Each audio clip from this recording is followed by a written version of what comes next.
Hi ಎಲ್ಲರಿಗೂ ನಮಸ್ಕಾರ. ನೀವು ನೋಡ್ತಿದ್ದೀರಾ ಕ್ರಿಕ್ಬೀಡ್ ಅಫಿಷಿಯಲ್ ಯೂಟ್ಯೂಬ್ ಚಾನಲ್. ಇವತ್ತು ನಾವು ರಾಯಲ್ ಚಾಲೆಂಜರ್ಸ್ ಬ್ಯಾಂಗ್ಳೂರ್ ತಂಡದ 2021 IPL ನ ಪ್ರೀ ಆಕ್ಷನ್ ಅನಾಲಿಸಿಸ್ ಮಾಡ್ತಿದ್ದೇವೆ. ಪ್ರೀ ಆಕ್ಷನ್ ಅಂದ್ರೆ ಆಕ್ಷನ್ ಗಿಂತ ಮುಂಚೆ ಆಗುವ ಅನಾಲಿಸಿಸ್ ನಾವು ಮಾಡ್ತಿದ್ದೀವಿ.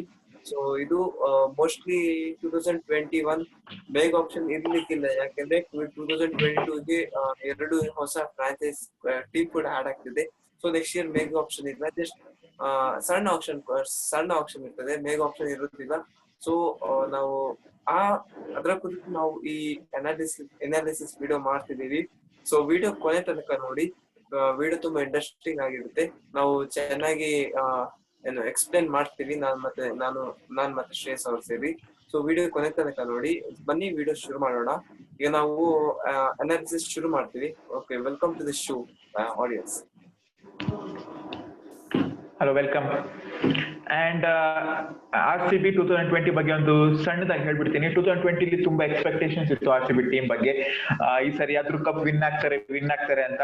The way they started their first half of the tournament, Devdutt Padikkal ಹಾಗೂ AB de Villiers, Virat Kohli ಆದ್ರೂ ಕೂಡ ಒಂದ್ ಮ್ಯಾಚ್ ಅಲ್ಲಿ ಆಡ್ತಿದ್ರು, ಇನ್ನೊಂದ್ ಮ್ಯಾಚ್ ಅಲ್ಲಿ ಫ್ಲಾಪ್ ಆಗ್ತಿದ್ರು. ಹಾಗೆ ದ ವೇ ದೇ ಸ್ಟಾರ್ಟೆಡ್ ತುಂಬಾ ಒಂದು ಪೊಟೆನ್ಶಿಯಲ್ ಇತ್ತು ಅವರಿಗೆ ಕಪ್ ವಿನ್ ಆಗುವಂತದ್ದು. But they lack middle order experience, middle order hitter ಅಂತಾನೆ ಹೇಳ್ಬೋದು. ಅದನ್ನ ಅವ್ರು ನೆಕ್ಸ್ಟ್ ಆಪ್ಷನ್ ಅಲ್ಲಿ ರಿಕವರ್ ಮಾಡ್ತಾರೆ ಅಂತ ಅನ್ಕೊಂಡಿದ್ದೀನಿ. ಸೊ ಬನ್ನಿ, ಲಾಸ್ಟ್ ಸ್ಕ್ವಾಡ್ ಅಲ್ಲಿ ಯಾರ್ಯಾರು ಬೆಸ್ಟ್ ಬೈ, ಯಾರೆಲ್ಲ ರಿಟರ್ನ್ ಆಗ್ಬೋದು, ಯಾರೆಲ್ಲ ವರ್ಸ್ಟ್ ಬೈ ಅಂತೆಲ್ಲ ನೋಡೋಣ. ಸ್ಕ್ರೀನ್ ಶೇರ್ ಮಾಡ್ತಿದ್ದೀನಿ. ಶುರು ಮಾಡೋಕ್ಕಿಂತ ಮುಂಚೆ, ಓಕೆ, ನೀವು ಸ್ಕ್ರೀನ್ ಶೇರ್ ಮಾಡಿ, ಪರವಾಗಿಲ್ಲ. ಬಟ್ ಶುರು ಮಾಡೋಕ್ಕಿಂತ ಮುಂಚೆ ನಾನು ಹೇಳ್ತೀನಿ 2020 RCB ಟೀಮ್ ಹೇಗಿತ್ತಂತ. 2020 ಮೇನ್ ಆಗಿ RCB ಟೀಮ್ ಕ್ವಾಲಿಫೈ ಆಗ್ಲಿಕ್ಕೆ ಮೂಲ ಕಾರಣ ಏನಂದ್ರೆ, ಅವ್ರದ್ದು ಫಸ್ಟ್ ಆಫ್ ಆಲ್ ಅವ್ರದ್ದು ಬಾಲಿಂಗ್ ಯೂನಿಟ್ ತುಂಬಾ ಚೆನ್ನಾಗಿತ್ತು. ಮತ್ತೆ ಅವ್ರದ್ದು ಬ್ಯಾಟಿಂಗ್ ಯೂನಿಟ್ ಅಲ್ಲಿ ಎಲ್ರು ಪರ್ಫಾರ್ಮ್ ಮಾಡ್ತಿರ್ಲಿಲ್ಲ. ರೆಗ್ಯುಲರ್ ಆಗಿ ವಿರಾಟ್ ಕೊಹ್ಲಿ ಅವರು ಪರ್ಫಾರ್ಮ್ ಮಾಡ್ತಿದ್ರು, ಅವರ ಜೊತೆ AB de Villiers ಮತ್ತೆ ದೇವದತ್ ಪಡಿಕ್ಕಲ್ ಅವರು ಕೂಡ ಪರ್ಫಾರ್ಮ್ ಮಾಡ್ತಿದ್ರು. ಮತ್ತೆ ಅಪರೂಪಕ್ಕೆ ಆರನ್ ಫಿಂಚ್ ಅವರು ಕೂಡ ಪರ್ಫಾರ್ಮ್ ಮಾಡ್ತಿದ್ರು, ಬಟ್ ಕನ್ಸಿಸ್ಟೆಂಟ್ ಆಗಿ ಪರ್ಫಾರ್ಮ್ ಮಾಡ್ತಾ ಇರ್ಲಿಲ್ಲ. ಮತ್ತೆ ವಾಷಿಂಗ್ಟನ್ ಸುಂದರ್ ಅವರು ಕೂಡ ಸ್ವಲ್ಪ ಬ್ಯಾಟಿಂಗ್ ಅಲ್ಲಿ ಕಾಂಟ್ರಿಬ್ಯೂಷನ್ ಮಾಡ್ತಿದ್ರು. ಓಕೆ, ರೆಗ್ಯುಲರ್ ಆಗಿ 3 ಪ್ಲೇಯರ್ಸ್ ಪರ್ಫಾರ್ಮ್ ಮಾಡ್ತಿದ್ರು. ಮತ್ತೆ +1 ಇನ್ನೊಬ್ರು ಯಾರಂದ್ರೆ ಆರನ್ ಫಿಂಚ್ ಅವರು ಪರ್ಫಾರ್ಮ್ ಮಾಡ್ತಿದ್ರು. ಸೊ ಆ ಕಾರಣಕ್ಕೆ ಕ್ವಾಲಿಫೈ ಆಗೋದು. ಇಲ್ಲದ್ರೆ ಕ್ವಾಲಿಫೈ ಆಗೋ ಅಷ್ಟೇ ಚಾನ್ಸಸ್ ಕೂಡ ಇರ್ಲಿಲ್ಲ, ಬಟ್ ಹೇಗೂ ಕ್ವಾಲಿಫೈ ಆದ್ರು. ಮತ್ತೆ ಅವರು back to back 4 to 5 matches loss ಆದ್ರು due to their batting unit ಏನೋ ಅದು ಫೇಲ್ ಆದ್ರು, ಯಾಕಂದ್ರೆ ಬ್ಯಾಟಿಂಗ್ ಅಲ್ಲಿ ಅಷ್ಟು ಎಕ್ಸ್ಪೀರಿಯನ್ಸ್ ಇರಲಿಲ್ಲ. ಸೊ ನಾವು ಈ ವಿಡಿಯೋದಲ್ಲಿ ಯಾರನ್ನೆಲ್ಲ RCB ತಂಡದವರು ರಿಮೂವ್ ಮಾಡ್ಬೇಕು, ಮತ್ತೆ ಯಾರನ್ನೆಲ್ಲ ರಿಟೈನ್ ಮಾಡ್ಬೇಕು, ಮತ್ತೆ ಇಫ್ ಪಾಸಿಬಲ್ ಯಾರನ್ನೆಲ್ಲ ಬೈ ಮಾಡ್ಬೇಕು ಅಂದ್ರೆ ನಾವು ಇದನ್ನ ಕ್ಲಿಯರ್ ಆಗಿ ಹೇಳ್ತೀವಿ.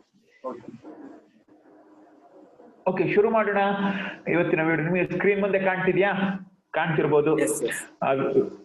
ಫಸ್ಟ್ ವಿರಾಟ್ ಕೊಹ್ಲಿ ಬಗ್ಗೆ ಮಾತಾಡೋಣ. Virat Kohli of course RCB captain, ಅವ್ರನ್ನ ಯಾವತ್ತೂ ಬಿಟ್ಕೊಡಲ್ಲ ಟೀಮ್. ವಿರಾಟ್ ಕೊಹ್ಲಿ ಕೂಡ ಹೇಳಿದ್ದಾರೆ, ನಾನು RCB ನ ಬಿಟ್ಟೋಗುದಿಲ್ಲ, ಎಷ್ಟು ಕೋಟಿ ಕೊಟ್ಟು ಕರೆದ್ರು ಕೂಡ ನಾನು RCB ಬಿಟ್ಟೋಗಲ್ಲ. ಈವನ್ AB de Villiers ಕೂಡ, ಇಬ್ರಿಬ್ರು ಡಿಸ್ಟ್ರಕ್ಟಿವ್ ಬ್ರದರ್ಸ್ ಅಂತಾನೆ ಹೇಳ್ಬೋದು ಇವರಿಬ್ರು. ಸೊ ಇವರಿಬ್ಬರ contribution for 2021 world cup is very important. So ಈ ವರ್ಲ್ಡ್ ಕಪ್ ಅಲ್ಲಿ IPL sorry okay, if RCB win ಆಗ್ಬೇಕಂದ್ರೆ ಇವರಿಬ್ಬರ ಬ್ಯಾಟಿಂಗ್ ಕಾಂಟ್ರಿಬ್ಯೂಷನ್ ತುಂಬಾನೇ ಅಂದ್ರೆ ತುಂಬಾ ಇಂಪಾರ್ಟೆಂಟ್. ಹಾಗಂತ ಬರೀ ಇವರಿಬ್ಬರ ಮೇಲೆ ರಿಲೈ ಆಗಕ್ಕಾಗಲ್ಲ. ಎವ್ರಿ ಟೈಮ್ ಇವ್ರ ಪರ್ಫಾರ್ಮೆನ್ಸ್ ಮಾಡಕ್ಕಾಗಲ್ಲ, ದೇವರಲ್ಲ ಯಾರು. ಸೊ ಬ್ಯಾಕಪ್ ಗೆ ಒಂದು ಒಳ್ಳೆ ಪ್ಲೇಯರ್ಸ್ ಕೂಡ ಇಟ್ಟಿರ್ಬೇಕು. ಇನ್ನು ದೇವದತ್ ಪಡಿಕ್ಕಲ್ ಒಂದು best find of the season ಅಂತಾನೆ ಹೇಳ್ಬೋದು RCB ಗೆ, ದ ಮೋಸ್ಟ್ ಎಮರ್ಜಿಂಗ್ ಪ್ಲೇಯರ್. ಇವ್ರನ್ನ ಕೂಡ RCB ಇರೋದು ತುಂಬಾ ಇಂಪಾರ್ಟೆಂಟ್. ಆ ಟೀಮ್ ಯೂಸ್ ಮಾಡ್ತಾರ ಅಥವಾ ರಿಟೈನ್ ಮಾಡ್ತಾರ ಗೊತ್ತಿಲ್ಲ, ಬಟ್ ಇವರು ಫ್ಯೂಚರ್ ಆಫ್ RCB ಅಂತಾನೆ ಹೇಳ್ಬೋದು. ನೆಕ್ಸ್ಟ್ ಮ್ಯಾಚ್ RCB ಪರವಾಗಿ ಆಡಿದ್ರೆ. ಇನ್ನು Gurpreet Singh, I don't think ಏನು, ನಂಗೆ ಕೂಡ ಚಾನ್ಸ್ ಕೊಡು ಮಾತಾಡ್ತೀನಿ. ಓಕೆ, ಫಸ್ಟ್ ರೋ ಎಲ್ಲ ಫಸ್ಟ್ ರೋ ನಾನ್ ಮಾತಾಡಿ ಮುಗಿಸ್ತೀನಿ, ಮತ್ತೆ ನೀವ್ ಮಾತಾಡಿ, ಆಯ್ತಾ? ರೋ ವೈಸ್ ಹೋಗೋಣ. ಓಕೆ, ಸೊ ಗುರ್ಪ್ರೀತ್ ಸಿಂಗ್ ನಂಗೆ ಕೇಳಿದಾದ್ರೆ ಐ ವಾಂಟ್ ರಿಟೈನ್ ಹಿಮ್. ಯಾಕಂದ್ರೆ ಅವ್ರು ಒಳ್ಳೆ ಟಚ್ ಕೂಡ ಕಾಣ್ತಿಲ್ಲ, ಅವ್ರು ಒಳ್ಳೆ ಪರ್ಫಾರ್ಮೆನ್ಸ್ ಕೂಡ ನೀಡ್ತಿರ್ಲಿಲ್ಲ. ಮಿಡಲ್ ಆರ್ಡರ್ ಅಲ್ಲಿ ಒಂದು ರಿಲಯಬಲ್ ಬ್ಯಾಟ್ಸ್ಮನ್ ಏನೋ ಅನ್ಕೊಂಡಿದ್ದು ಟೀಮ್ ಅವ್ರಿಗೆ ಒಂದು ಚಾನ್ಸ್ ಕೊಟ್ರು, ಆದ್ರೆ ಅವರು ಎಕ್ಸ್ಪೆಕ್ಟೇಷನ್ಸ್ ನ ಮೀಟ್ ಮಾಡಿಲ್ಲ. ಸೊ ಈ ಗುರ್ಪ್ರೀತ್ ಸಿಂಗ್ ಅವರು ಸ್ಯಾಡ್ಲಿ ಅಫ್ಕೋರ್ಸ್ ಅವ್ರು ತೆಗಿತಾರೆ ಮ್ಯಾನೇಜ್ಮೆಂಟ್ ಇಂದ. ಸೊ ಅವ್ರು he will be ruled out. And when we talk about Moin Ali ಅವರಿಗೆ ಹೇಳ್ಬೇಕಂದ್ರೆ ಈ ತುಂಬಾನೇ ಅಂದ್ರೆ ತುಂಬಾ ಕಮ್ಮಿ ಚಾನ್ಸ್ ಸಿಕ್ಕಿತ್ತು. As 4 foreign spots already book ಆಗಿತ್ತು. Aaron Finch, ABD Villiers, Chris Morris ಹಾಗೂ ಇಸ್ರೂದಾನ ಆರ್ ಡೇವ್ ಸ್ಟೇನ್ ಆಗಿ ಆಡ್ತಿದ್ರು. ಮೊಯಿನ್ ಅಲಿಗೆ ಕಮ್ಮಿ ಚಾನ್ಸ್ ಸಿಗ್ತದೆ. ಯಾಕಂದ್ರೆ ಕ್ರಿಸ್ ಮಾರಿಸ್ ಆಲ್ರೆಡಿ ಆಲ್ರೌಂಡರ್ ಇರ್ತಿದ್ರು. ಸಿಕ್ಕಿದ್ದ ಒಂದ್ ಎರಡು ಮ್ಯಾಚ್ ಕೂಡ ಏನು ಪರ್ಫಾರ್ಮೆನ್ಸ್ ಮಾಡಕ್ಕಾಗಲ್ಲ. But we can't judge a player by only 2 matches. ಒಂದ್ ಮ್ಯಾಚ್ ಅಲ್ಲಿ ನೋ ಬಾಲಿಗೆ ರನ್ಔಟ್ ಆಗಿ ತುಂಬಾ ಟ್ರೋಲ್ ಆಗ್ಬಿಟ್ರು ಪಾಪ. ಮತ್ತೆ ಇನ್ನೊಂದ್ ಮ್ಯಾಚ್ ಅಲ್ಲಿ ಡೀಸೆಂಟ್ ಪರ್ಫಾರ್ಮೆನ್ಸ್ ಕೊಟ್ಟರು, ಅಷ್ಟೇನು ಮ್ಯಾಚ್ ವಿನ್ನಿಂಗ್ ಪರ್ಫಾರ್ಮೆನ್ಸ್ ಕೊಡ್ಲಿಲ್ಲ. ಸೊ ನನ್ಗನ್ಸೋ ಪ್ರಕಾರ ಮೊಯಿನ್ ಅಲಿ ಅವ್ರು ಕೂಡ ಸ್ವಲ್ಪ ಮತ್ತೆ ಲಾಸ್ಟ್ ಗೆ ಹೇಳ್ತೀನಿ ಇವ್ರನ್ನ ಏನ್ ಮಾಡ್ಬೇಕು ಅಂತ. ಈಗ ವೈಟಿಂಗ್ ಲಿಸ್ಟ್ ಅಲ್ಲಿ ಇಟ್ಟಿರ್ತೇನೆ. ಓಕೆ, ಈಗ ಸೌರಭ್ ಹೇಳಿ. ಓಕೆ, ನಾನ್ ಸ್ಟಾರ್ಟಿಂಗ್ ಶುರು ಮಾಡ್ತೀನಿ. ವಿರಾಟ್ ಕೊಹ್ಲಿ ಹಾಗೂ ABD contribution to team RCB immense ಅವ್ರು ತುಂಬಾ ಕಾಂಟ್ರಿಬ್ಯೂಟ್ ಮಾಡಿದ್ದಾರೆ. ಸಿನ್ಸ್ 2011 ತುಂಬಾ ಕಾಂಟ್ರಿಬ್ಯೂಟ್ ಮಾಡಿದ್ದಾರೆ. ಅದು ಬಿಫೋರ್ ಅಂದ್ರೆ 2017 ಆಕ್ಟಿವಿಟಿ ಮೇನ್ ಡಿಪೆಂಡೆಂಟ್ ಆಗಿದ್ದು ವಿರಾಟ್ ಕೊಹ್ಲಿ, ಎಬಿಡಿ ವಿಲಿಯರ್ಸ್ ಹಾಗೂ ಕ್ರಿಸ್ ಗೇಲ್ ಇದ್ದಾಗ ವಿರಾಟ್ ಕೊಹ್ಲಿ ಹಾಗೂ ಎಬಿಡಿ ವಿಲಿಯರ್ಸ್ ಅವರ ಅಷ್ಟೇನು ಪ್ರೆಷರ್ ಬೀಳ್ತಾ ಇರ್ಲಿಲ್ಲ. ಯಾಕಂದ್ರೆ ಓಪನಿಂಗ್ ಅಲ್ಲಿ ಒಂದೊಳ್ಳೆ ಎಕ್ಸ್ಪೀರಿಯನ್ಸ್ ಬ್ಯಾಟ್ಸ್ಮನ್ ಕೂಡ ಇದ್ರು, ಅಷ್ಟೇನು ಪ್ರೆಷರ್ ಬೀಳ್ತಿರ್ಲಿಲ್ಲ. ಸಿನ್ಸ್ 2018 ಇಂದ ಕ್ರಿಸ್ ಗೇಲ್ ಅವರು ಟೀಮ್ ಏನು ಆರ್ಸಿಬಿ ಟೀಮ್ ಇಂದ ಹೊರಗಿದ್ರಲ್ಲ, ಅಲ್ಲಿಂದ ವಿರಾಟ್ ಕೊಹ್ಲಿ ಹಾಗೂ ಎಬಿಡಿ ವಿಲಿಯರ್ಸ್ ಅವರ ಪರ್ಫಾರ್ಮೆನ್ಸ್ ಮೇಲೆ ಫುಲ್ ಡಿಪೆಂಡ್ ಆಗ್ತಿತ್ತು ಬ್ಯಾಟಿಂಗ್ ಅಲ್ಲಿ. ಏನಿಲ್ಲ, ಇವರಿಬ್ರಲ್ಲಿ ಯಾರಾದ್ರೊಬ್ರು ಒಳ್ಳೆ ಪರ್ಫಾರ್ಮ್ ಮಾಡಿದ್ರೆ ಮಾತ್ರ ವಿನ್ ಆಗೋ ಚಾನ್ಸ್ ಇತ್ತು, ಅಥವಾ ಇಬ್ರು ಪರ್ಫಾರ್ಮ್ ಮಾಡಿದ್ರೆ ಮಾತ್ರ ವಿನ್ ಆಗೋ ಚಾನ್ಸ್ ಇತ್ತು. ಆತರ ಡಿಪೆಂಡ್ ಆಗಿತ್ತು. ಬಟ್ 2020 ಅಲ್ಲಿ ಅವ್ರು ಬೆಸ್ಟ್ ಪ್ಲೇಯರ್ ಬೆಸ್ಟ್ ಥಿಂಗ್ ಏನ್ ಫೈಂಡ್ ಮಾಡಿದ್ರು ದೇವದತ್ ಪಡಿಕ್ಕಲ್ ಬಂದ ಮೇಲಿಂದ ಆರ್ಸಿಬಿ ಟೀಮ್ ಅವರಿಗೆ ಬಿಗ್ಗೆಸ್ಟ್ ರೆಸ್ಪಾನ್ಸ್ ಕೊಟ್ಟಿತ್ತು. ಪವರ್ ಪ್ಲೇ ಒಳ್ಳೆ ಬೂಸ್ಟ್ ಆಯ್ತು ಅವ್ರದ್ದು ರನ್ಸ್ ಎಲ್ಲ. ಅಂದ್ರೆ ಪವರ್ ಪ್ಲೇ ರನ್ಸ್ ಎಲ್ಲ ಒಳ್ಳೆ ಬೂಸ್ಟ್ ಆಗಿತ್ತು. ಮತ್ತೆ ಅಗ್ರೆಸಿವ್ ಪ್ಲೇಯರ್ ಅಂತಾನೆ ಹೇಳ್ಬೋದು. ಯಂಗ್ ಕ್ರಿಸ್ ಗೇಲ್ ತರಾನೇ ಆಡಿದ್ರು. ಯಂಗ್ ಏಜ್ ಅಲ್ಲಿ ಅವ್ರು ಹೇಗೆ ಆಡ್ತಿದ್ರು ಕ್ರಿಸ್ ಗೇಲ್ ಅದೇ ತರ ಆಡಿದ್ರು. ಪವರ್ ಹಿಟ್ಟಿಂಗ್ ಆತರ ಇರ್ಲಿಕ್ಕಿಲ್ಲ, ಬಟ್ ಅವ್ರು ಅಗ್ರೆಸಿವ್ ಆಗಿ ಆಡಿದ್ರು. ಸ್ವಲ್ಪ ಆತರ ಕಾಣಿತ್ತು. ಮುಂಚೆ ಕ್ರಿಸ್ ಗೇಲ್ ಅವ್ರು ಯಾವ ತರ ಕಾಂಟ್ರಿಬ್ಯೂಟ್ ಮಾಡ್ತಿದ್ರು ಅದೇ ತರ ಅವ್ರು ಕಾಂಟ್ರಿಬ್ಯೂಟ್ ಮಾಡಿದ್ದಾರೆ. ಮತ್ತೆ ಗುರ್ಕೀರತ್ ಸಿಂಗ್ ಅವ್ರದ್ದು ಏನು ನಿಮ್ಮ ಅನಿಸಿಕೆ ಪ್ರಕಾರ ರಿಟೈನ್ ಮಾಡ್ಲಿಕ್ಕೆ ಇಲ್ಲ, ಯಾಕಂದ್ರೆ ಡ್ಯೂ ಟು ಪೂರ್ ಫಾರ್ಮ್ ಇಂದ. ಬಟ್ ಅವರು ಡೊಮೆಸ್ಟಿಕ್ ಸೀರೀಸ್ ಅಲ್ಲಿ ಚೆನ್ನಾಗಿ ಆಡಿದ್ದಾರೆ. ಬಟ್ ಅವ್ರಿಗೆ IPL ಅಷ್ಟೇ ಸೂಟ್ ಆಗ್ತಿಲ್ಲ. ಬಟ್ ಮೋಸ್ಟ್ಲಿ ರಿಟೈನ್ ಮಾಡ್ಲಿಕ್ಕಿಲ್ಲ, ಯಾಕೆಂದ್ರೆ ಅವ್ರು ಪ್ರೀವಿಯಸ್ ಆಪ್ಷನ್ ಅಲ್ಲೆಲ್ಲ ದೊಡ್ಡ ಪ್ಲೇಯರ್ಸ್ ಅನ್ನೇ ಬಿಟ್ಟಿದ್ದಾರೆ. ಲಾಸ್ಟ್ ಇಯರ್ ಅವರು ಮಾರ್ಕಸ್ ಸ್ಟೋಯ್ನಿಸ್ ದೊಡ್ಡ ಪ್ಲೇಯರ್ ಅನ್ನೇ ರಿಲೀಸ್ ಮಾಡ್ತಾರೆ. ಅಂತ ಜೊತೆ ಗುರ್ಕೀರತ್ ಸಿಂಗ್ ಅವರನ್ನು ರಿಲೀಸ್ ಮಾಡುವ ಸಾಧ್ಯತೆ 99% ಇದೆ. ಮೋಸ್ಟ್ಲಿ ರಿಲೀಸ್ ಮಾಡಿಯೇ ಮಾಡ್ತಾರೆ. ಮೊಯಿನ್ ಅಲಿ ಅವರ ಪರ್ಫಾರ್ಮೆನ್ಸ್ ಇದೆ, ಬಟ್ ಈ ಸಲ ಏನಾಗಿದೆ ಅಂದ್ರೆ ಅವ್ರಿಗೆ ಅಷ್ಟಿನ ಅವಕಾಶ ಸಿಕ್ಕಿಲ್ಲ. ಮುಖ್ಯ ಕಾರಣ ಏನಂದ್ರೆ already 4 foreign players seat fill ಆಗಿತ್ತು. ಸೊ ಆ ಕಾರಣಕ್ಕೆ ಅವ್ರಿಗೆ ಚಾನ್ಸ್ ಸಿಕ್ಕಿಲ್ಲ, ಇಲ್ಲಾಂದ್ರೆ ಅವ್ರಿಗೆ ಸಿಕ್ತಿತ್ತು. ಸೊ ಡಿಪೆಂಡ್ ಆಗ್ತದೆ, ವೈಟಿಂಗ್ ಲಿಸ್ಟ್ ಅಲ್ಲಿ ಇಡ್ಬೇಕು. ಫೈನ್. ಇನ್ನು ಸೆಕೆಂಡ್ ರೋ ಬಗ್ಗೆ ಮಾತಾಡೋದಾದ್ರೆ ಮೊಹಮ್ಮದ್ ಸಿರಾಜ್ ಕೆಲವು ವರ್ಷಗಳಿಂದ 2-3 ವರ್ಷಗಳಿಂದ ಟ್ರೋಲ್ ಆಗ್ತಿದ್ರು ರನ್ ಮಷೀನ್ ಅಂತ.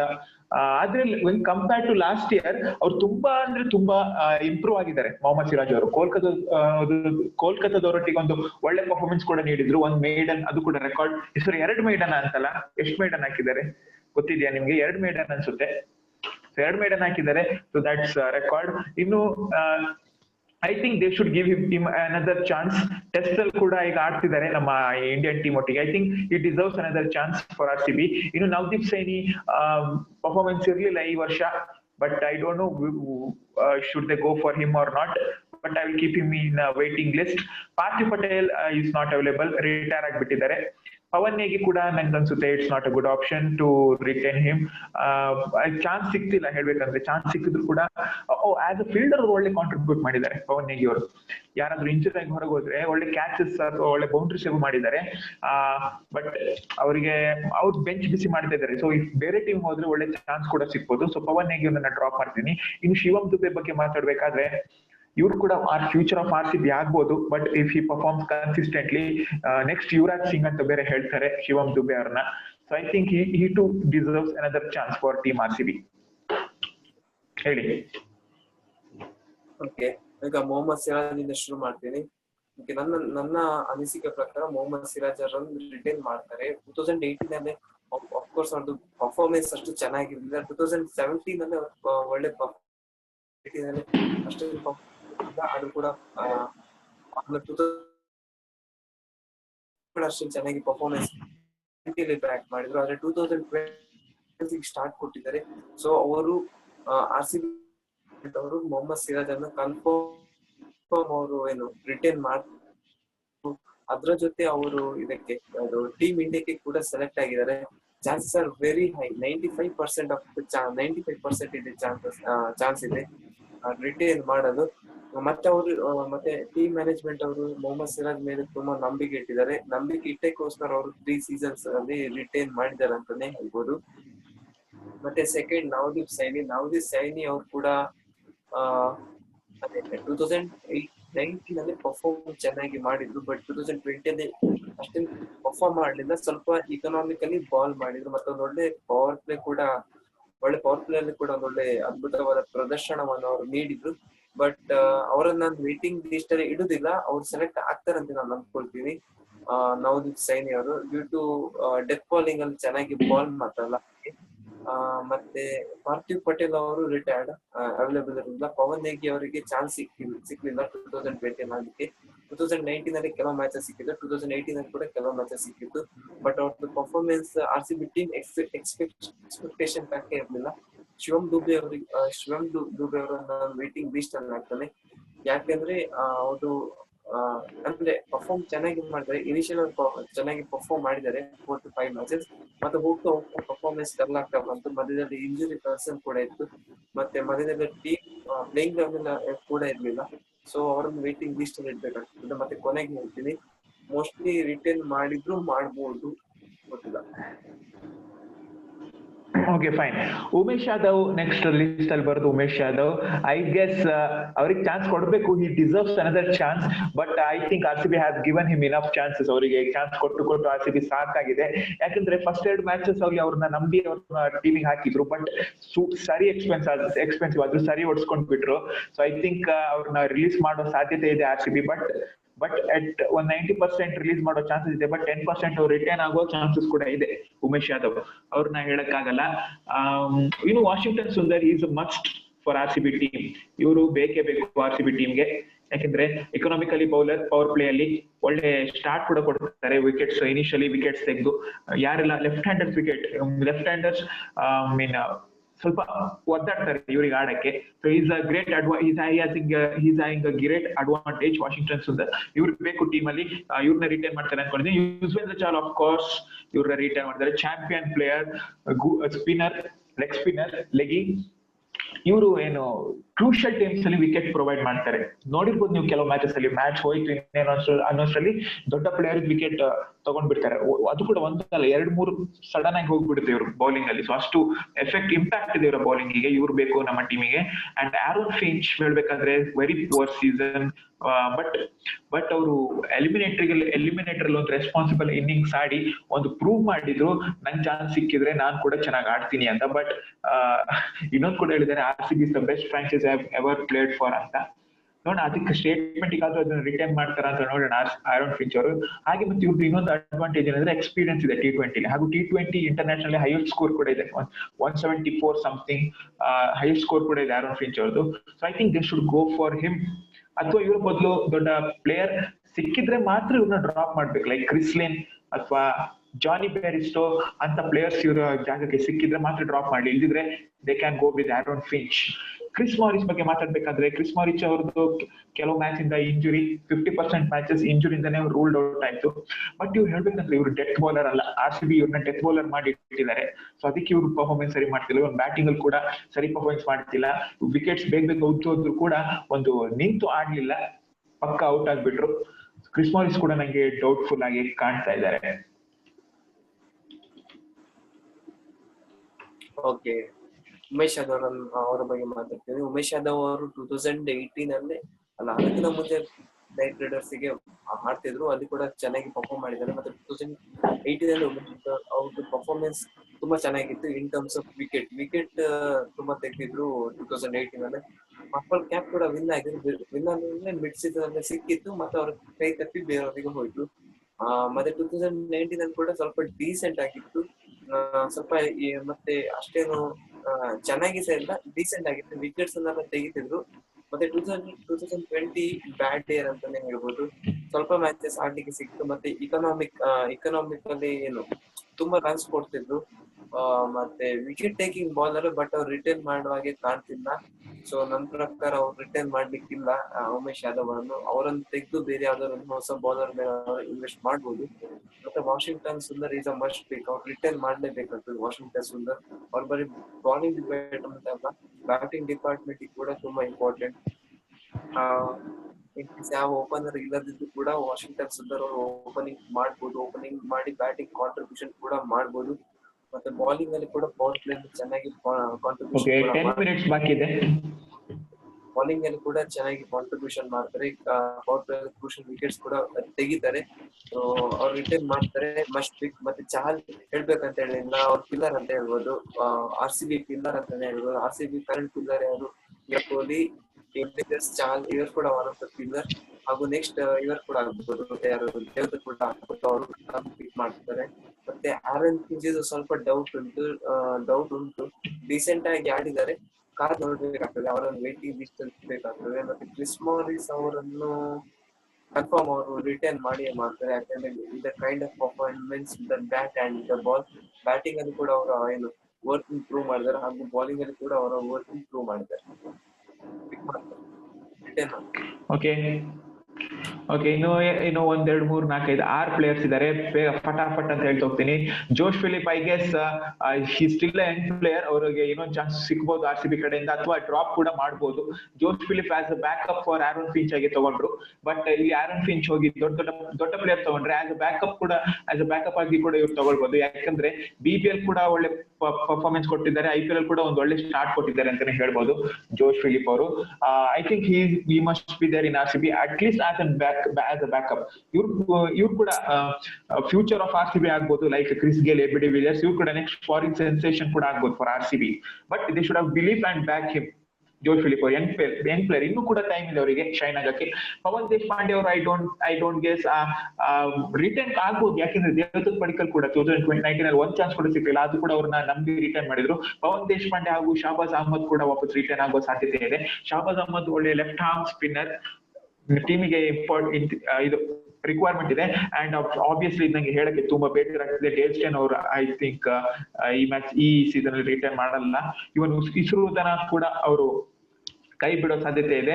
ಯಾಕಂದ್ರೆ ಬರೀ ಬೌಲಿಂಗ್ ಮಾತ್ರ, ಬ್ಯಾಟಿಂಗ್ ಅಲ್ಲಿ ಅವರು ಪುವರ್ ಪರ್ಫಾರ್ಮೆನ್ಸ್ ಕೊಡ್ತಾರೆ. ಇವರ ಜಾಗಕ್ಕೆ ಅವರು ಮಿಚೆಲ್ ಸ್ಟಾರ್ಕ್ ಅನ್ನು ಕೂಡ ತರಬಹುದು, left arm fast bowler. Starc ಅವ್ರು ಏನಾಗಿದ್ದಾರೆ ಅಂದ್ರೆ ಈಗ ಅವೈಲೇಬಲ್ ಅಂತ ಹೇಳಿದ್ದಾರೆ IPL ಆಪ್ಷನ್ಗೆ. ಇನ್ನು ಆಡಮ್ ಝಾಂಪಾ ಲಾಸ್ಟ್ ಯುರೋಪ್ ಜಾಗದಲ್ಲಿ ಕೇನ್ ರಿಚರ್ಡ್ಸನ್ ಇದ್ರು, ಆದ್ರೆ ಡ್ಯೂ ಟು ಸಮ್ ರೀಸನ್ ಅವ್ರು ಬರಕ್ಕಾಗ್ಲಿಲ್ಲ. ಆಡಮ್ ಝಾಂಪಾ ಕೂಡ very must important for RCB. Eliminator ಅಲ್ಲಿ ಇವರು ತಮ್ಮ ವರ್ತ್ ಅನ್ನ ಪ್ರೂವ್ ಮಾಡಿದ್ರು. ತುಂಬಾ ಸರಿ ಚಾನ್ಸ್ ಸಿಕ್ಕಿದ್ರೆ ಇವರು ಗೇಮ್ ಚೇಂಜರ್ ಕೂಡ ಆಗ್ತಿದ್ರು, ಅಲಾಂಗ್ ವಿತ್ ಯುಜ್ವೇಂದ್ರ ಚಹಲ್ ಒಳ್ಳೆ ಪಾರ್ಟ್ನರ್ಶಿಪ್ ಕೊಡ್ತಾರೆ ಲೆಗ್ಗಿ ಬೌಲಿಂಗ್ ಅಲ್ಲಿ. ಎಸ್ ಹೇಳಿ. ಐ ಥಿಂಕ್ ಜೋಶೋ ಫಿಲಿಪ್ ಅವರನ್ನು ರಿಟರ್ನ್ ಮಾಡೋ ಸಾಧ್ಯತೆ ಕೂಡ ಇಲ್ಲ. ಅವರನ್ನು ವೇಟಿಂಗ್ ಲಿಸ್ಟ್ ಆಗ್ತದೆ. ಕೆಲವರು ಹೇಳ್ತಾರೆ ಅವ್ರ ಫ್ಯೂಚರ್ ಸ್ಟೀವನ್ ಸ್ಮಿತ್ ಅಂತ. ಸ್ಟೀವನ್ ಸ್ಮಿತ್ ಅವ್ರು ಕೂಡ 2010 ಅಲ್ಲಿ 1 ಸೀಸನ್ ಆಡಿದ್ದಾರೆ. ಇವ್ರು ಕೂಡ 1 ಸೀಸನ್ ಆಡಿ ಬಿಡ್ಬೋದು, ಹೇಳಿಕ್ಕಾಗುತ್ತೆ. ಅವರನ್ನು ವೇಟಿಂಗ್ ಲಿಸ್ಟ್ ಆಗ್ತದೆ. 60% ಆಫ್ ದಿ ಚಾನ್ಸಸ್ ಅವ್ರು ರಿಟರ್ನ್ ಮಾಡ್ಬೋದು, 40% ನಾಟ್. ಪವನ್ ದೇಶಪಾಂಡೆ ರಿಟರ್ನ್ ಆಗುದಿಲ್ಲ, ಡೇಲ್ ಸ್ಟೇನ್ ಅವ್ರು ಕೂಡ ರಿಟರ್ನ್ ಆಗುದಿಲ್ಲ. ಪರ್ಫಾರ್ಮೆನ್ಸ್ ಕೂಡ ಚೆನ್ನಾಗಿರ್ಲಿಲ್ಲ, ಸೊ ರಿಟರ್ನ್ ಮಾಡುದಿಲ್ಲ ಕನ್ಫರ್ಮ್. ಬೇಕಿದ್ರೆ ಅನ್ಸೋಲ್ಡ್ ಆದ್ರೂ ಕೂಡ ನಾವೇನು ಆಶ್ಚರ್ಯ ಆಗುವಂತ ವಿಷಯ ಅಲ್ಲ. ಶಾಬಾಜ್ ಅಹ್ಮದ್ ಅವರನ್ನು ರಿಟರ್ನ್ ಮಾಡ್ಬೋದು, ಗೊತ್ತಿಲ್ಲ. ಪ್ಲೇ ಆಫ್ ಅಲ್ಲಿ ಕೂಡ ಚೆನ್ನಾಗಿ ಪರ್ಫಾರ್ಮ್ ಮಾಡಿದ್ರು, 2-3 ವಿಕೆಟ್ಸ್ ಬ್ಯಾಗ್ ಮಾಡಿದ್ರು. ಇಸ್ರೂಡಾನ್ ಅವರು ರಿಟರ್ನ್ ಆಗುದಿಲ್ಲ. ಮತ್ತೆ ಆಡಮ್ ಝಾಂಪಾ ಅವರು ಆಗಿದ್ರು ಆಗ್ಬೋದು, ಆಗದಿದ್ರು ಇರ್ಬೋದು. ರಿಟರ್ನ್ ಆಗ್ಲಿಕ್ಕಿಲ್ಲ, ಯಾಕಂದ್ರೆ ಸಫಿಶಿಯಂಟ್ ಸ್ಪಿನ್ನರ್ಸ್ ಕೂಡ ಇದ್ದಾರೆ. ಮತ್ತೆ ಇವರ ಬದಲು ಕೇನ್ ರಿಚರ್ಡ್ಸನ್ ಅವರನ್ನು ಕೂಡ ಇಡ್ಬೋದು. ಅವ್ರಿಗೆ 2 ಆಪ್ಷನ್ ಇದೆ, ಒಂದು ಆಡಮ್ ಝಾಂಪಾ ಅಥವಾ ಕೇನ್ ರಿಚರ್ಡ್ಸನ್ ಅವರನ್ನು ರಿಟರ್ನ್ ಮಾಡುದು. ಮೋಸ್ಟ್ಲಿ ಇಬ್ರು ಕೂಡ ಆಗ್ತದೆ, ಸರಿ ಗೊತ್ತಿಲ್ಲ. ಮೋಸ್ಟ್ಲಿ ಕೇನ್ ರಿಚರ್ಡ್ಸನ್ ಅವರನ್ನು ಇಡ್ಬೋದು, ಸರಿ ಗೊತ್ತಿಲ್ಲ. ಯಾಕಂದ್ರೆ ಅವರು ಇನ್ನೊಂದು ರೀಸನ್ ಅಂದ್ರೆ ಬೇಸ್ ಪ್ರೈಸ್ಗೆ ಸಿಗಿದ್ದಾರೆ. ವೈಟ್ ಬೋರ್ಡ್ ಓಪನ್ ಮಾಡಿ 5 ನಿಮಿಷ ಇರೋದು. ಓಕೆ ಪಕ್ಕ ಯಾರನ್ನೆಲ್ಲ ಬೈ ಮಾಡ್ಬೋದು ಅಂತ ಜಸ್ಟ್ ಬರೀತಾ ಹೋಗಿ ಸಾಕು. ಓಕೆ, ಯಾರನ್ನೆಲ್ಲ ಬರಿಬೇಕು ಅಂತ ಬೈ ಮಾಡ್ಬೇಕು ಅಂದ್ರೆ, ಒಂದು ನಂಗೆ ಮನಸ್ಸಲ್ಲಿರೋದು David Malan is number 1 T20 batsman ಈಗ ಸದ್ಯ ಕರೆಂಟ್ ಕ್ರಿಕೆಟ್ ಅಲ್ಲಿ. ಮತ್ತೆ ಜೋ ರೂಟ್ ಕೂಡ ಬರ್ತಾರೆ ಅಂತ ಏನು ನ್ಯೂಸ್ ಇತ್ತು. I don't know what it means, fake real ಅಂತ. ಅದ್ರ ಬದಲು ಜೇಸನ್ ರಾಯ್ ಅವರು ಅಂತವ್ರೆಲ್ಲ ಬರ್ತಾರೆ ಅಂತಿತ್ತು. I don't know what's confirm news. ಮತ್ತೆ ನಂಗೆ ಆಲ್ರೌಂಡರ್ ಅಲ್ಲಿ ಇವ್ರು ಬೇಕು, ಬೆನ್ ಕಟ್ಟಿಂಗ್, ಅಗ್ರೆಸಿವ್ ಆಲ್ರೌಂಡರ್. ಇವರಿಂದಾನೇ IPL 2016 ಇವರೇ ವಿನ್ ಆಗಕ್ ಕಾರಣ ಹೇಳ್ಬೇಕು ಅಂದ್ರೆ. ಸನ್ ರೈಸರ್ಸ್ ಕಡೆಯಿಂದ ಒಂದು ಒಳ್ಳೆ ಆಡಿದ್ರು.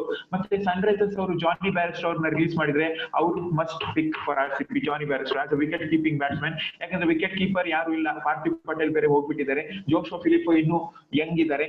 ಸೊ ಅದ್ರ ಬದಲು ಜಾನಿ ಬ್ಯಾರಿಸ್ಟರ್ ಒಂದು ಒಳ್ಳೆ ಎಕ್ಸ್ಪೀರಿಯನ್ಸ್ ವಿಕೆಟ್ ಕೀಪಿಂಗ್ ಬ್ಯಾಟ್ಸ್ಮನ್ ಬೇಕಾಗುತ್ತೆ. ಬಟ್ಲರ್ ಬಂದ್ರೆ ಬಟ್ಲರ್ ಕೂಡ ತಗೊಳ್ಬಹುದು ಅವರು, ಜಾನಿ barrister R Jose Buttler.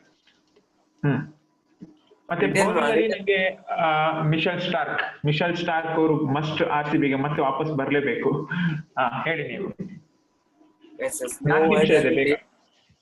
David Malan ಅವರು ನಂಬರ್ 1 T20 ಬ್ಯಾಟ್ಸ್ಮನ್.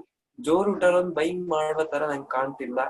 ಅವರು ಆಪ್ಷನ್ ಗೆ ಬರದಿದ್ರು ಕೂಡ ನನ್ನ ಪ್ರಕಾರ ಕಾಣ್ತಿಲ್ಲ. ಬೆನ್ ಕಟ್ಟಿಂಗ್ ಅವ್ರನ್ನ ಬೈ ಮಾಡ್ಬೋದು, ಯಾಕೆಂದ್ರೆ ಬ್ಯಾಟಿಂಗ್ ಮತ್ತೆ ಆಸ್ ಅ ಫಿನಿಶರ್ ರೋಲ್ ಆಗಿ ಪ್ಲೇ ಮಾಡ್ಬೋದು. ಮತ್ತೆ ಕೆಲವು ಪಾರ್ಟ್ ಟೈಮ್ ಬಾಲಿಂಗ್ ಕೂಡ ಹಾಕ್ಬೋದು. ಮತ್ತೆ ನಾನು ಹೆಸರು ಹೇಳಿದ್ರೆ ಕೆಲವ್ರು ಬರ್ತೀರಿ, ಅದು ಕೂಡ ನಾನು ಹೇಳ್ತೀನಿ. Mushfiqur Rahman Bangladesh wicket keeper batsman. ಅವರನ್ನು ಕೂಡ ಬೈ ಮಾಡ್ಬೋದು. ಬೈ ಮಾಡುದಿಲ್ಲ, chances are very less, 10% chances ಇದೆ. ಮತ್ತೆ ಮನೋಜ್ ತಿವಾರಿ ಅವರನ್ನು ಕೂಡ ಬೈ ಮಾಡ್ಬೋದು. ಬ್ಯಾಟಿಂಗ್ ತುಂಬಾ ಸ್ಟ್ರಾಂಗ್ ಆಗ್ತದೆ ಮನೋಜ್ ತಿವಾರಿ ಬೈ ಮಾಡಿದ್ರೆ. ಹಾಗೂ ಯೂಸುಫ್ ಪಠಾಣ್ ಅವರನ್ನು ಬೈ ಮಾಡಿದ್ರೆ ಫಿನಿಶಿಂಗ್ ಕೂಡ ಸ್ವಲ್ಪ ಹೆಲ್ಪ್ ಆಗ್ತದೆ. ಬ್ಯಾಟಿಂಗ್ ಸ್ವಲ್ಪ ಎಕ್ಸ್ಪೀರಿಯನ್ಸ್ ಸಿಗ್ತದೆ. ಮತ್ತೆ ಬೇರೆ ಆಗಿದ್ದಾರೆ. ಮತ್ತೆ ಇವರು ಬೌಲಿಂಗ್ ಅಲ್ಲಿ ಸ್ಟಾರ್ ಜೊತೆಗೆ ಒಂದು ಮುಸ್ತಫಿಜುರ್ ರಹೀಮ್ ಕೂಡ ಕೊಡ್ಬೋದು. ಯಾಕೆಂದ್ರೆ ಚಾನ್ಸ್ ಸಿಗ್ತಿಲ್ಲ ಅವರಿಗೆ ಲಾಸ್ಟ್ IPL ಇಂದ. ಅವರಿಗೊಂದು ಅವರು ಒಳ್ಳೆ ಯಾರ್ಕರ್ ಹಾಕ್ತಾರೆ, ಯಾರ್ಕರ್ ಅಲ್ಲಿ ಚೆನ್ನಾಗಿತ್ತು. I don't know why is getting unsold. ಅವರಿಗೊಂದು ಚಾನ್ಸ್ ಕೊಟ್ರೆ ಒಳ್ಳೇದಿರ್ತಿತ್ತು. ಡೆತ್ ಬೌಲಿಂಗ್ ಇನ್ನು ಸ್ಟ್ರಾಂಗ್ ಆಗ್ತಿತ್ತು ವಿತ್ ಸ್ಟಾರ್ಕ್, ಕ್ರಿಸ್ ಮಾರಿಸ್, ಮತ್ತೆ ಇನ್ಯಾರಿದ್ರು, ನವದೀಪ್ ಸೈನಿ. ಮತ್ತೆ ಇನ್ನೊಬ್ಬ ಇಂಡಿಯನ್ ಬೌಲರ್ ಬೇಕು, ಉಮೇಶ್ ಯಾದವ್ ಜಾಗಕ್ಕೆ ಒಂದೊಳ್ಳೆ ಕಾರ್ತಿಕ್ ತ್ಯಾಗಿ ಕೂಡ ಆಗಿರ್ಬೋದು. ಅದು ಯಂಗ್ ಇಂಡಿಯನ್ ಬೌಲರ್ ಬೇಕಾಗಿತ್ತು. ನೋಡೋಣ, ಕಾರ್ತಿಕ್ ಆಗಿ ಕೂಡ ಒಳ್ಳೆ ಚೆನ್ನಾಗಿ ಆಡಿದ್ದಾರೆ. KM ಆಸಿಫ್ ಅವರನ್ನು ಬೈ ಮಾಡ್ಬೋದು. No idea. Okay, Bhuvneshwar return ಮಾಡ್ತಾರ ಅಥವಾ ರಿಲೀಸ್ ಮಾಡ್ತಾರ ಅದು ಗೊತ್ತಿಲ್ಲ. ಇದ್ರೆ ಅವರಿಗೆ ಭುವನೇಶ್ವರ್ ಕುಮಾರ್ ಇಲ್ಲ. ಯಾಕಿಲ್ಲ? ಅದೇ ಇಂಜುರಿ. ನೆಕ್ಸ್ಟ್ ಇಯರ್ ಇಲ್ವಾ IPL ಗೆ? 90% ಇಲ್ಲ. ಓಕೆ, ಇದು ಇವತ್ತಿನ ಇಷ್ಟು ವಿಡಿಯೋ. ನಿಮ್ಗೆ ಈ ವಿಡಿಯೋ ಇಷ್ಟದಲ್ಲಿ ನಿಮ್ಗೆ ಇಷ್ಟ ಆಯ್ತು ಅಂತ ಅನ್ಕೊಂಡಿದೀನಿ. ನಿಮ್ಮ ಚಾಯ್ಸ್ ಯಾರು ಅದನ್ನ ಕಮೆಂಟ್ ಮಾಡಿ ಹೇಳಿ. ನಿಮ್ಗೆ ಯಾರಿಗೆಲ್ಲ RCB ಇಂದ ಹೊರಗೆ ಹೋಗ್ಬೇಕು ಮತ್ತೆ RCB ಗೆ ಆಡ್ ಆಗ್ಬೇಕು ಅದನ್ನ ಕಮೆಂಟ್ ಮಾಡಿ ತಿಳಿಸಿ. ನಾವು ನಮ್ಮ ಅನಿಸಿಕೆಗಳನ್ನು ನಾವು ಹೇಳಿದೀವಿ. ಏನಾದ್ರು ಇಂಪ್ರೂವ್ಮೆಂಟ್ ಬೇಕಿದ್ರೆ ಕಂಪ್ಲೇಂಟ್ ಮಾಡಿ. ಪ್ಲೇಯರ್ಸ್ ಬಗ್ಗೆ ಹೇಳಲಿಕ್ಕೆ ನೆನಪಾಗ್ಲಿಲ್ಲ. ನಾವು ಆನ್ ಸ್ಪಾಟ್ ಅಲ್ಲಿ ನಾವು ಈಗಷ್ಟೇ ಡಿಸೈಡ್ ಮಾಡಿ ವಿಡಿಯೋ ಮಾಡೋಣ ಅಂತ. ಸೊ ನಾವು ಅದಕ್ಕೇನು ಪ್ರಿಪೇರ್ ಆಗ್ಲಿಲ್ಲ, ಲೈವ್ ಆಗಿ ವಿಡಿಯೋ ಮಾಡಿ. ಅಂಡ್ ನಂಗೂ ವಿಡಿಯೋ ಮಾಡಿ ಸಾಕಾಗೋಗಿದೆ. ಸೊ ಇದಕ್ಕೊಂದು ಲೈಕ್ ಮಾಡಿ, ನಮ್ಗೆ ಮೋಟಿವೇಶನ್ ಸಿಗುತ್ತೆ ಹಾಗೆ ಮಾಡಿದ್ರೆ. ಎಷ್ಟು ವಿಡಿಯೋ ಐತೆ ಇವತ್ತೊಂದು 6-7 ಆಯ್ತಾ, 5-6 ಆಯ್ತಾ? ಒಟ್ನಲ್ಲಿ ಮಧ್ಯಾಹ್ನ 3 ಗಂಟೆಯಿಂದ ಈಗ ರಾತ್ರಿ ಎಷ್ಟು ಗಂಟೆ ಆಯ್ತು, 11 ಗಂಟೆ ತನಕ ಒಂದಲ್ಲ ಒಂದು ವಿಡಿಯೋ ಬರ್ತಾನೆ ಇದೆ. ಅದ್ರಲ್ಲಿ ನಿಮ್ಗೋಸ್ಕರ ಸಬ್ಸ್ಕ್ರೈಬ್ ಮಾಡಿ. ಸಿಗ್ತೀನಿ ಇನ್ನೊಂದು ವಿಡಿಯೋದಲ್ಲಿ.